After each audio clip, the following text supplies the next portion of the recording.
The unwanted colt. Dusty shivered, though the late morning sun warmed the dust-choked air of the Whispering Pines ranch auction. It wasn't the temperature that chilled him. It was the feeling of being wrong. All around him, powerful quarter horses and elegant thoroughbreds pranced, their coats gleaming, their muscles rippling. He, on the other hand, was small, a colt barely pushing 14 hands, and his dun coat was perpetually dull, no matter how hard he tried to groom it against the rough wood of the holding pen. The auctioneer's voice, amplified by a crackling speaker, boomed across the yard. "Now, folks, we have here a fine specimen of a quarter horse. Look at those haunches, built for speed and endurance. Who'll start the bidding at 5,000? Dusty watched, ears twitching, as the crowd buzzed with excitement. A sleek chestnut mare was led into the ring, and within minutes, hands shot up, voices called out bids, and she was sold for a dizzying price.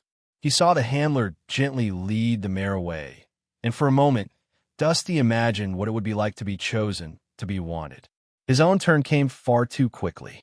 The handler, a wiry man named Jeb, gave him a perfunctory pat. "All right, Runt, let's get this over with." He led Dusty into the ring, the sawdust swirling around his hooves. The auctioneer's voice took on a different tone, one that made Dusty's stomach clench. "And now, folks, we have Dusty. A young colt, as you can see, still a bit on the green side. Needs some filling out." He cleared his throat. "Good for a light riding, perhaps a child's pony." A ripple of polite, but unenthusiastic, murmurs went through the crowd. Dusty lowered his head, his mane falling over his eyes. He heard a few snickers. He knew he wasn't much to look at. His legs were a bit too long for his body, his ears a bit too big for his head. He wasn't built for racing, not strong enough for cattle work. He was just Dusty. The auctioneer continued, his voice losing its enthusiasm.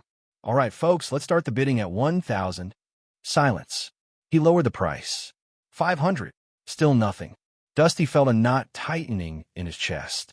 He wanted to disappear, to melt into the ground. A woman in the front row, her face etched with disapproval, whispered loudly, "Looks like a swayback in the making." The auctioneer, visibly frustrated, sighed. All right. Do I hear $100? A gruff voice from the back called out, 50. Dusty's heart sank. $50. Was that all he was worth? The auctioneer looked around, desperation in his eyes. Anyone? $50? Going once, going twice. A little girl with bright, curious eyes tugged on her father's sleeve. "Daddy, he looks sad. Can we buy him?" The father, a large, burly man with calloused hands, shook his head. "We don't need another horse, honey, especially not one that scrawny." Dusty's ears drooped. Even a child didn't want him. The auctioneer slammed his gavel down. "Sold. To the gentleman in the back for $50. Jeb led Dusty out of the ring, his hand rough on his halter. "Well, Runt, looks like you're going to old man Hemlock. He'll probably use you for, well, never you mind." Dusty didn't know who old man Hemlock was, but the way Jeb said it filled him with dread. He glanced back at the other horses, their heads held high, their coats gleaming in the sun. They were going to beautiful farms to loving owners. He was going somewhere else, somewhere unwanted. As Jeb led him toward a rickety old trailer parked on the edge of the property, Dusty felt a single tear trace a path through the dust on his cheek. He was the unwanted colt, destined for a life of what? He didn't know, and the uncertainty was almost as painful as the rejection itself. $1 in a dream. The dust motes danced in the afternoon sun, swirling around the auctioneer's sweaty face as he rattled off the virtues of a sturdy, if somewhat sway-backed, mare. Clara shielded her eyes with a wrinkled hand, the brim of her straw hat casting her face in shadow. She wasn't really looking for another horse. Her small herd was enough to manage on her own. But she enjoyed the atmosphere, the low hum of conversation, the smell of hay and manure, the promise of a good deal. Her gaze drifted towards the holding pen where the next lot waited. A small colt, barely weaned, stood huddled in a corner, his head hanging low. He was a dusty dun color, hence the probable reason he'd been dubbed Dusty by someone lacking in imagination. He looked utterly dejected, his usually bright, coltish eyes clouded with a profound sadness that tugged at Clara's heart. While the other horses pranced and jostled, eager for attention, Dusty seemed to shrink into himself, as if trying to disappear. The auctioneer, a burly man with a voice like gravel, cleared his throat. "All right, folks, next up we have a young colt, broke to halter, ready to be your next project. What my bid?" Silence. He repeated himself, his voice laced with impatience. "Come on now, someone start me off. He's got good bloodlines, just needs a little TLC." Still nothing. People murmured amongst themselves, their eyes flicking over Dusty with disinterest. He was small, a little scruffy, and lacked the flashy markings that drew attention. Clara saw a flicker of fear in the colt's eyes, a desperate plea for someone, anyone, to want him. The auctioneer sighed dramatically. "Well, all right then. What am I offered? Anything at all." Clara felt a surge of protectiveness rise within her, a feeling she knew well from years of caring for stray animals. She couldn't bear to see the little colt's spirit crushed. Impulsively, she raised her hand, her voice a soft tremor in the sudden silence. $1. A ripple of laughter swept through the crowd. Heads turned, eyes widened in amusement. The auctioneer, momentarily stunned, recovered quickly. $1? Did I hear $1? From the lady in the hat. Do I hear two? No one did. The laughter faded, replaced by a curious hush. They all knew Clara. Knew she was a bit eccentric, but harmless. Probably just felt sorry for the little runt. The auctioneer shrugged. Going once, going twice sold. To the lady for $1. He banged his gavel, the sound echoing in the stunned silence. Clara felt a flush of heat creep up her neck. She hadn't planned this. It was an impulse, a sudden need to rescue that little creature from despair. She fumbled in her worn leather purse, extracting a crumpled dollar bill. The auctioneer accepted it with a grin, clearly amused by the whole situation. A young boy was sent to lead Dusty out of the pen. The colt hesitated, his eyes wide and uncertain. Clara approached him slowly, her voice gentle. "Come on, little one. It's all right now." She held out her hand, palm up, letting him sniff her. He flinched at first, then tentatively nudged her hand with his soft muzzle. His eyes, no longer clouded with fear, held a glimmer of hope. Clara smiled, a network of wrinkles crinkling around her eyes. She took the lead rope from the boy and began to walk towards the gate, Dusty following hesitantly behind her. As she led him away, she could feel the weight of the crowd's gaze on her back, a mixture of amusement and curiosity. She ignored them all. All that mattered was the small, dusty colt beside her and the faint glimmer of trust she saw in his eyes. She had $1 and a dream, and for now, that was enough. "Welcome to Harmony Farm." The trailer lurched to a stop, its metal frame protesting with a drawn-out groan. Dusty, unsettled, scrabbled for purchase on the trailer's slick floorboards. Clara unlatched the door, and suddenly, light, much brighter than he remembered, cascaded into the confined space, prompting him to blink against the sudden glare. "Welcome to Harmony Farm," she announced, her voice a blend of eagerness and apprehension. As she lowered the ramp, he hesitated. The air carried the scent of moist earth, the delicate perfume of wildflowers, and an underlying, unmistakable tang of goat. He cautiously descended, legs stiff in the ride. The farm bore no resemblance to the pristine paddocks and polished stalls he'd known. Here, unruly grasses thrived, fences leaned at odd angles, and buildings looked pieced together from salvaged materials. A chorus of peculiar sounds erupted, a raspy bark, a plaintive mew, and a rhythmic flutter. Dusty's ears twitched, pinpointing the sources. Then he saw them, a three-legged dog, its coat a mottled tapestry of brown and white, loping toward him with an enthusiastic tail wag. A sleek, ebony cat, blind eyes milky, weaving around the dog's legs, purring like a miniature engine, and perched atop a crumbling bird bath, a pigeon with a single, shimmering wing, regarding him with unnerving intelligence. "This is Tripod," Clara said, indicating the dog. "And that's Midnight. And Percy provides our air support." Dusty stared. Tripod, undeterred by his missing limb, drew closer, sniffing curiously at Dusty's hooves. Midnight twined around his legs, leaving a velvety trail of black fur. Percy, wings rustling softly, fluttered down from his perch and strutted forward, pecking at the ground with deliberate purpose. Dusty recoiled, a prickle of unease along his spine. He'd never encountered creatures like these. They were flawed, blemished. His experience was with impeccably bred mares, flawlessly groomed stallions, and dogs whose lineage could fill a book. Clara seemed to sense his disquiet. "They're all rescues," she explained gently, her voice laced with compassion. "Each one had a tough start, but they're cherished here. Aren't you, loves?" She scratched Tripod behind the ears, earning a contented groan. He was speechless, a strange emotion stirring within him, a mixture of pity and a distinct sense of unease. He was a thoroughbred, destined for the track, for renown, for admiration. What was he doing here, amidst this collection of cast-offs?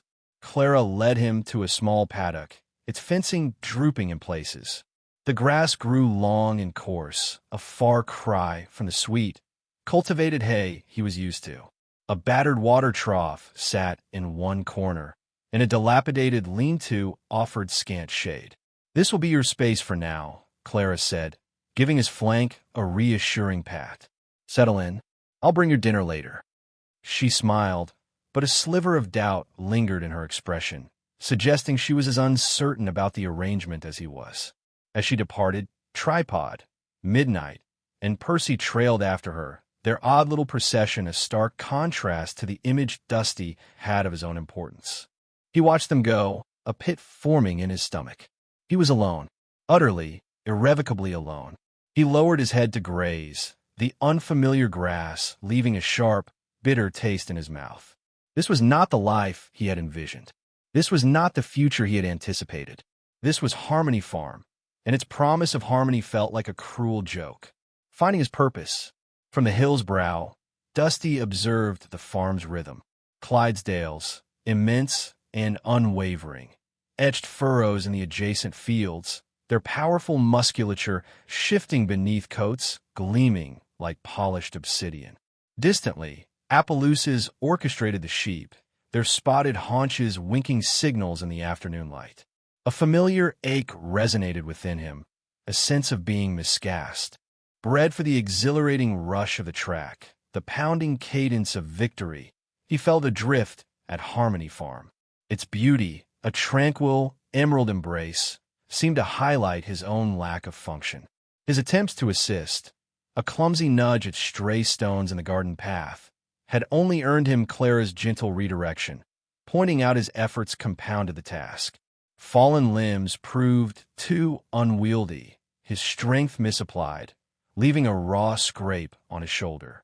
A racehorse, not a workhorse. Destined for acclaim, not drudgery.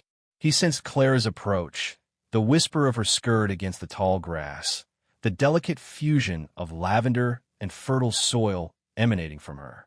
She settled near, a comfortable proximity. "You seem burdened, Dusty," she observed, her voice a silken murmur. He exhaled sharply, turning away. Why attempt an explanation? She couldn't possibly grasp his frustration. Clara sighed softly. "Adjustment requires time. Your past life was drastically different, I understand." She offered a carrot, a peace offering. He accepted it delicately, the sweetness of fleeting balm as he crunched it. The following day, Clara returned, armed with more carrots and a mischievous spark in her eyes. "I've had an idea," she announced, scratching behind his ears, a sensation he was begrudgingly beginning to enjoy. "Perhaps we can discover a more suitable role for you." Carrot poised, she extended her other hand, palm upward. Dusty paw. He regarded her with bewilderment. Paw. The purpose eluded him. Hesitantly, driven by ennui and the carrot's allure, he lifted a foreleg, placing his hoof in her waiting hand. Clara exclaimed with delight, a sound that caused his ears to swivel forward. "Good boy. Wonderful." The carrot followed, accompanied by a smile as radiant as the sun at its zenith. They devoted the afternoon to repetition. Paw, shake, nod, pivot. His thoroughbred intellect proved adaptable, finally finding an outlet. He relished the challenge, the mental agility it demanded, distinct from the primal, visceral thrill of racing, yet still something. He also discovered an inherent carefulness.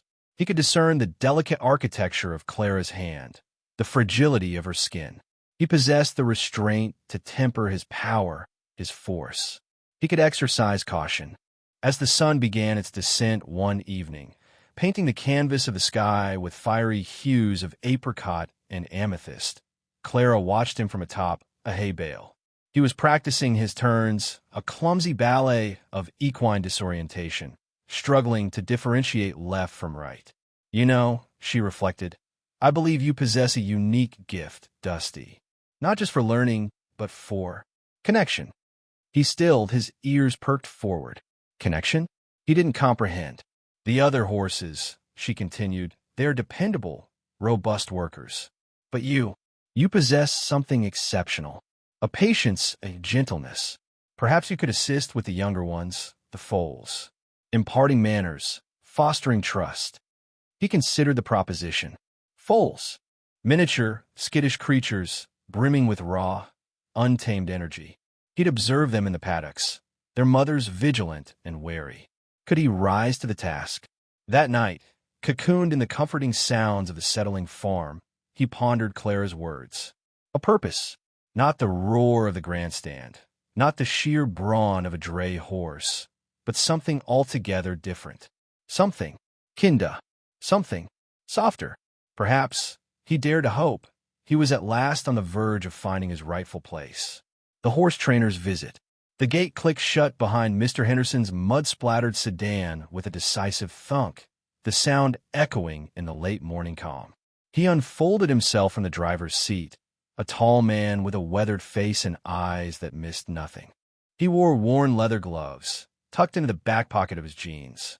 Mrs. Ainsworth, he called, his voice carrying easily across the yard. Clara emerged from the barn, wiping her hands on her apron. Mr. Henderson, so glad you could make it. Please, call me Clara. She extended a hand, her smile warm. He returned the handshake, his grip firm but gentle. Henderson will do, Clara. I appreciate you reaching out. I understand you might have a horse suitable for our program. Clara led him towards the paddock, the scent of hay and earth clinging to the air. We've several horses here, all with unique personalities. I understand you're looking for something specific. Henderson nodded. We need a gelding, preferably calm temperament, between 14 and 15 hands. Good with children, tolerant of unusual stimuli. Someone who can handle the emotional weight, if you understand.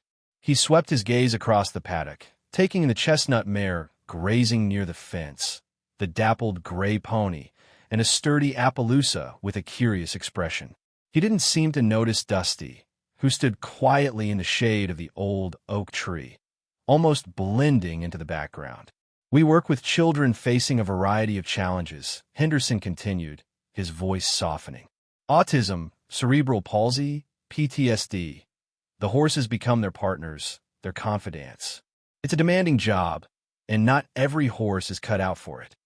Clara stopped by the fence, leaning against the top rail. I understand completely. That chestnut mare, Belle, she's got a lovely disposition, very patient. And over there, that's Patches, the Appaloosa. He's surprisingly gentle for his size.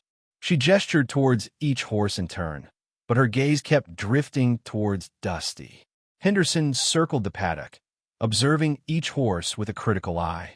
He ran a hand along Belle's flank, checked Patch's teeth, and watched the pony trot with its characteristic springy gait. He made notes in a small pad he pulled from his jacket pocket. They're lovely animals, Clara, truly. But Belle's a bit too high-strung, and Patches, well, he's got a touch of the wild still in him. The pony's build isn't quite right for our riders. He sighed, a puff of air visible in the cool morning air. Perhaps I was too optimistic. Finding the right horse is a challenge. Clara hesitated. What about Dusty? She asked, gesturing towards the large bay horse still standing under the oak. Henderson followed her gaze, his brow furrowing slightly. That one? He's rather large, isn't he? We need something smaller, more manageable. He looks like he belongs on a racetrack. Clara's jaw tightened almost imperceptibly. He used to, but he's more than just a racehorse, Mr. Henderson. He's incredibly sensitive, very intelligent, and he's learning new things all the time. She knew Dusty was bigger than what Henderson was looking for, but she felt, deep in her gut, that he deserved a chance. Henderson's gaze softened slightly. I appreciate your enthusiasm, Clara, but size matters in this case. The children need to feel secure, not overwhelmed. A horse that size, it's intimidating. Could you just observe him? He's learned a few tricks, Clara pressed gently. He's remarkably responsive to voice commands. Henderson hesitated, then nodded slowly. All right, Clara, show me what he can do. He crossed his arms, his expression skeptical, but not entirely closed off. A bridge to Lily. Mr. Henderson's skepticism hung in the air like the scent of manure after a fresh rain. He'd already dismissed 3 of Clara's more suitable mounts. Dusty, standing patiently in the paddock, was a long shot. Too big, too muscular, too much racehorse still simmering beneath his calm exterior. Clara walked towards Dusty, the gravel crunching under her boots. He's more than just a racehorse, Mr. Henderson. He's got a heart of gold, and he's incredibly sensitive. Just watch. She reached Dusty and stroked his velvety nose. Easy boy. She grabbed a brush from the fence post and began to groom him, her movements slow and deliberate. He responds to gentle pressure, to a quiet voice. He's not going to bolt at a sudden movement or a loud noise. She led Dusty to a cluster of colorful cones she'd set up earlier. Walk on, she murmured, barely touching his flank. Dusty, as if reading her mind, navigated the cones with surprising grace, his large frame moving with unexpected lightness. Clara varied the course, sometimes asking him to trot, sometimes to halt abruptly. Each time, Dusty responded instantly, his focus unwavering. Mr. Henderson watched, his arms crossed, his expression still guarded. He's well trained, I'll give you that. But these children, they're unpredictable. They need something bomb-proof. Bomb-proof isn't about size or breed, Mr. Henderson. It's about temperament. Clara fastened a lead rope to Dusty's halter. I want you to meet someone. She beckoned towards the far side of the barn, and a young girl emerged, clutching the hand of a woman with kind eyes and a reassuring smile. The girl, Lily, couldn't have been more than 7. Her eyes, large and luminous, darted around nervously. She didn't speak, just clung tighter to the woman's hand. Lily, Clara said softly, kneeling to meet her eye to eye, this is Dusty. He's very gentle. Would you like to say hello? Lily flinched, burying her face in the woman's skirt. The woman, presumably her mother, gently coaxed her forward. Lily took a hesitant step, then another, her gaze fixed on the ground. Clara kept her voice low and soothing. Dusty won't bite, Lily. He just wants to say hello. She offered Lily the lead rope. Would you like to hold him? Lily's mother squeezed her hand encouragingly. Slowly, reluctantly, Lily reached out a small hand and took the rope. The moment her fingers brushed against it, Dusty shifted his weight, lowering his head slightly, as if offering himself to her. Lily gasped, her eyes widening. She looked up at Dusty, her initial fear slowly melting away, replaced by a flicker of curiosity. She took another step closer, then another, until she was standing directly beside him. Clara held her breath. This was it. Lily reached out a tentative hand and touched Dusty's flank. He didn't flinch. He stood perfectly still, a gentle giant allowing himself to be examined by a child's unsure touch. Lily's fingers traced the curve of his muscles, the soft hair of his coat. A small smile played on her lips. She moved her hand higher, stroking his neck, her touch growing bolder. Then, something extraordinary happened. Lily, who had been silent since arriving, made a sound. It wasn't a word, exactly, but a soft, breathy hum, a sound of contentment that seemed to emanate from deep within her. Dusty responded instantly. He lowered his head again, nudging her gently with his nose. Lily giggled, a sound so pure and unexpected it made Clara's heart ache. She reached up and wrapped her small arms around Dusty's neck, burying her face in his mane. Mr. Henderson cleared his throat, the sound unusually loud in the quiet paddock. "Well, I'll be—" He stepped forward, his expression softened. "He seems to have a way with her." Lily pulled back slightly, but kept her hand on Dusty's neck. She looked at Mr. Henderson, then back at Dusty, a question in her eyes. Then, incredibly, she spoke. One word, barely audible, but clear nonetheless.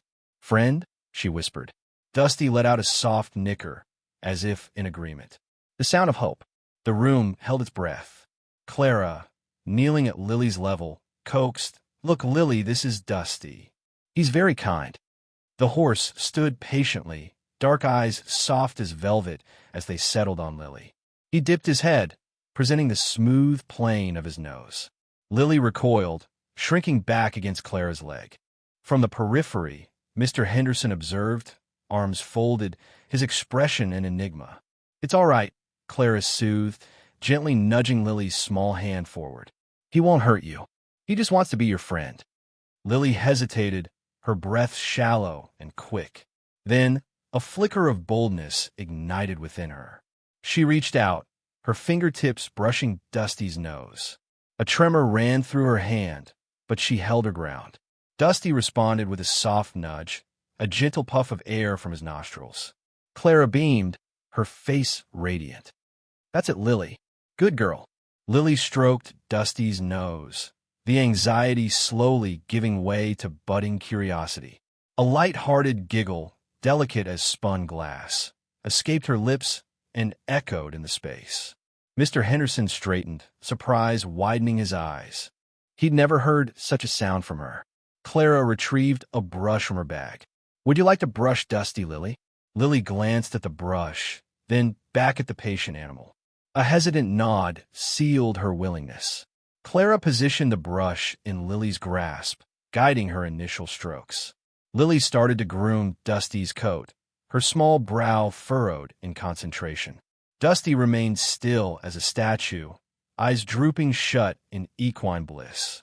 As Lily brushed, a wordless hum, filled with nascent joy, began to vibrate from her. Then a breakthrough. Lily paused, lifting her gaze to Dusty, her eyes wide with sudden recognition. "Dusty," she whispered. The name, barely audible, lingered like a held note. Clara's breath hitched, tears springing to her eyes. Mr. Henderson's jaw tightened. A tide of emotion washed over him. "Yes, Lily," Clara affirmed, her voice thick. "That's Dusty." Lily repeated it, this time with greater assurance. "Dusty." She patted his neck. "Good Dusty." A genuine smile bloomed across Lily's face, transforming her features. Soon, she began to babble, stringing sounds into a stream of utterances that, though not fully formed, were undeniably attempts at language. She pointed at Dusty's ears, his mane, his tail, attempting to label each part with varying degrees of success, but with boundless glee. Clara produced a large, colorful ball and rolled it gently towards Lily. Lily had the toy, then Dusty. Another ripple of laughter escaped her, and she kicked the ball, sending it bouncing across the room. Dusty, surprisingly nimble for his size, ambled after it, nudging it back towards Lily with his nose. Lily squealed with delight and kicked the ball again, launching an impromptu game of soccer. She darted around, laughing and chasing the sphere, Dusty gamely joining in. Mr. Henderson watched, mesmerized. The change was remarkable. Lily, once so reticent, was now a vibrant, playful child. All thanks to Dusty.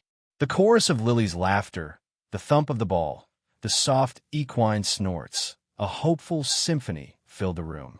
A lump formed in Mr. Henderson's throat. He had gravely misjudged Dusty. He had only perceived a failed racehorse, a creature without purpose. Now, he witnessed something entirely different, a comforter, a friend, a miracle worker.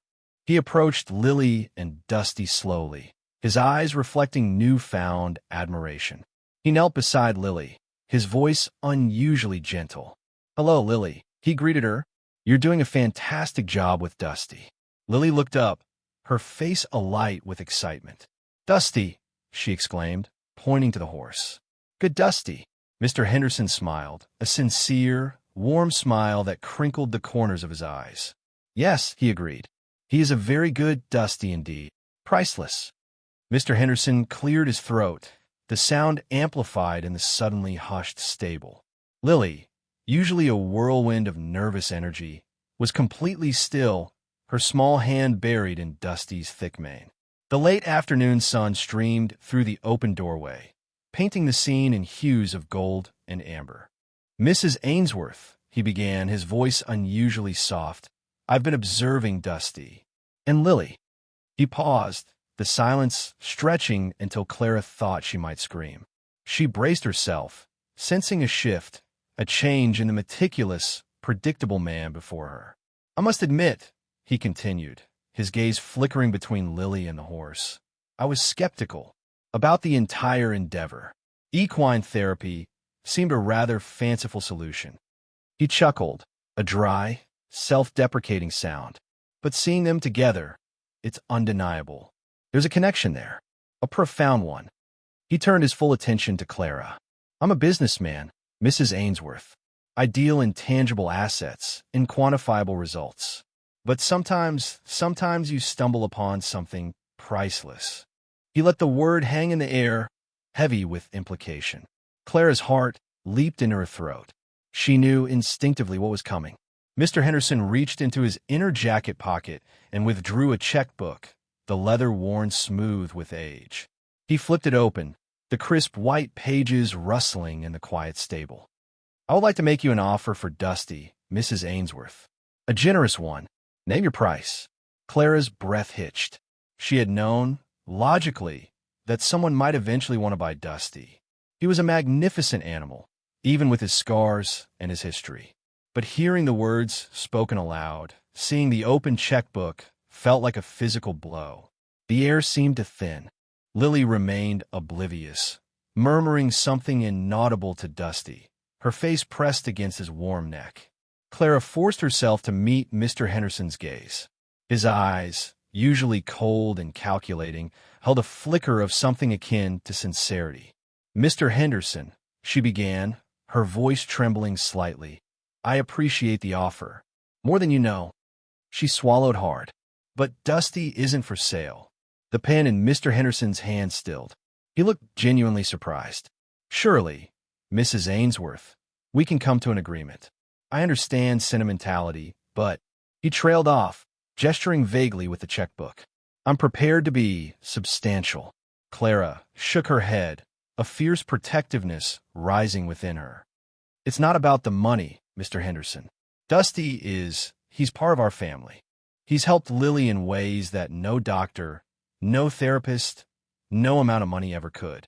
She looked at Lily, her heart aching with love and gratitude. He's given her a voice, a purpose. He's given her herself. She stepped closer to Mr. Henderson, her voice gaining strength. "And it's not just Lily. All the children, they come alive around him. He teaches them patience, empathy, kindness. He lets them be children, free from the burdens they carry every day." Mr. Henderson watched her, his expression unreadable. He slowly closed the checkbook, the snap of the cover echoing in the silence. He returned it to his pocket. "I see," he said finally, his voice subdued. "I understand." He looked at Dusty, at the gentle giant standing patiently beneath Lily's touch. He saw the calmness in his eyes, the unwavering acceptance. He sighed, a sound of genuine regret. "I confess, Mrs. Ainsworth, I underestimated the value of such a creature." He offered a small, almost apologetic smile. "My apologies. I won't trouble you further." He nodded curtly. "Good day, Mrs. Ainsworth." He turned and walked towards the stable entrance, his shoulders slightly slumped. He paused at the doorway, glancing back at Lily and Dusty. A flicker of something, envy, perhaps, crossed his face before he stepped out into the fading sunlight. Clara watched him go, a wave of relief washing over her, quickly followed by a profound sense of exhaustion. She walked over to Lily and placed a hand on her shoulder. "He's a good man, Lilybug. Just misunderstood." Lily didn't respond, her gaze fixed on Dusty.